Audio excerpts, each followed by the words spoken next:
अस्सलाम वालेकुम। बहुत से लोग हमसे सवाल पूछते हैं कि डॉक्टर साहब मैं फ़लाँ बेंज़ो दवा मसलन अल्प्राज़ोलैम या क्लोनाज़ेपैम जो है या लोराज़ेपैम ये जो है मुझे बंद किए हुए 3 हफ़्ते हो गए, 2 हफ़्ते हो गए, लेकिन इसका असर जो विथड्रॉल अलामात हैं यानी उसको बंद करने के अलामात वो अब तक ख़त्म क्यों नहीं हुई? तो आपने तो कहा था ये दवा खून से जल्दी निकल जाती है, हफ़्ते भर में निकल जाती है। तो उसकी तफ़सील ये है कि जितनी भी बेंज़ो दवाएँ हैं, जैसे अल्प्राज़ोलैम है, क्लोनाज़ेपैम है, लोराज़ेपैम है, ये सब दवाएँ जो है दिमाग में एक साइड से यानी समझ लिए ब्रेन सेल है, इसमें एक ये इस तरह का रिसेप्टर्स या डोर्स होते हैं जिनको गाबा रिसेप्टर्स कहा जाता है, उन पे लग के ये काम करती हैं। गाबा यानी GABA और दिमाग में एक एक केमिकल फितरी तौर पे होता है गाबा जिसके रिसेप्टर पे ये दवाएँ लगती हैं, तो वो उसका काम दिमाग में गाबा केमिकल का ये होता है कि वो हमें सोने में मदद देता है, वो हमें रिलैक्स होने में मदद देता है।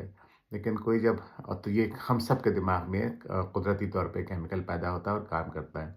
लेकिन जब कोई साल तवील अरसे तक कोई ऐसी दवा लेता रहे जो गाबा रिसेप्टर पे यानी उसी गाबा के उसी जगह पे लग के काम करती है जहाँ पे फितरी गाबा लग के काम करता है, तो दिमाग में तवील अरसे के इस्तेमाल के साथ दिमाग में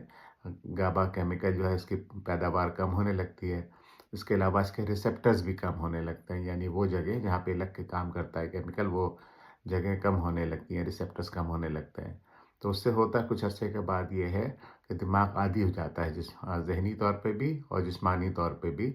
तो अब अचानक अगर आप वो दवा बंद कर दें, यानी मिसाल के तौर पे अल्प्राज़ोलैम या लोराज़ेपैम ले रहा है, वो अचानक आप बंद कर दें तवील अरसे के इस्तेमाल के बाद, तो फिर ये होता है कि दिमाग एक रिएक्शन में चला जाता है क्योंकि दिमाग में फितरी तौर पे गाबा की कारकर्दगी कम हो चुकी है उतने अरसे में,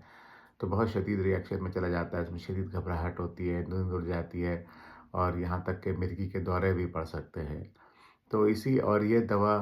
कोई भी शख्स जितने ज़्यादा डोज़ में ले रहा हो, उतना ही ये उसको दिमाग पे उसका असर ज़्यादा होता है, गाबा उतना ही केमिकल हो जाता है और जितना तवील अरसे के लिए ले रहा हो, यानी महीनों के लिए, सालों के लिए ले रहा हो, तो उतना ही ज़्यादा असर होता है। तो इन दोनों लोगों में जो दवा ज़्यादा डोज़ में ले रहे हों या ज़्यादा अरसे से ले रहे हों, दवा अगर अचानक बंद कर दी जाए तो विथड्रॉल अलामत होने का और उनके ज़्यादा शदीद होने का ख़तरा उतना ज़्यादा होता है। तो इसीलिए जब हम बेंज़ो दवाएँ अल्प्राज़ोलैम या लोराज़ेपैम जब कम या बंद करना शुरू करते हैं, तो बहुत आहिस्ता-आहिस्ता करते हैं, बाद दफ़ा तो पूरा साल लगता है। उसकी वजह यही होती है कि दिमाग को ये टाइम दिया जाए कि उसकी जो फ़ितरी कारकर्दगी है गाबा की, तो गाबा की पैदावार भी आहिस्ता-आहिस्ता बढ़ सके और उसके रिसेप्टर्स भी आहिस्ता-आहिस्ता बढ़ सके। तो इसीलिए इसे बहुत आहिस्ता-आहिस्ता कम किया जाता है कि जो है दिमाग को कम से कम तकलीफ़ पहुँचे, कम